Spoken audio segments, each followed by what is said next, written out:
عليك صلوات ما كنتش بتصلي، اقضي الفوائت اللي عليك. ايه ده ثانيه واحده، يعني اقضي الفوائت؟ ده انا قعدت 10 سنين ما بصليش، مين هيقضيها عنك دي؟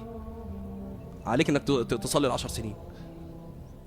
يعني ايه يا شيخ؟ يعني اجيب فجر وظهر وعصر ومغرب وعشاء ال10 سنين؟ عليك انك تعمل كده. ده قول جماهير العلماء، وانت مطالب بهذه الصلوات. طب مش هلحق اجيب لرمضان؟ ابتدي من دلوقتي. يعني ايه اصلي مع الفجر فجر ومع الظهر؟ اعمل كده. لو عاوز تجيب اكتر هات اكتر. يعني ايه؟ يعني عاوز تصلي في اليوم الواحد صلاة 5 ايام، صلي. هصلي في اليوم الواحد صلاة 10 ايام، صلي.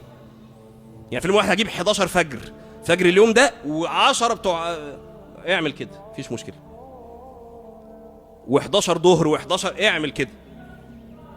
اللي تقدر تعمله اعمله، اديك بتسقط من اللي عليك. طب انا مش فاكر، بغلبة الظن. يعني بغلبة الظن كده انا بلغت في الوقت الفلاني، ابتديت الصلاة في الوقت الفلاني، فانا عليا صلاة قد كده، هتجيبها. فابتدي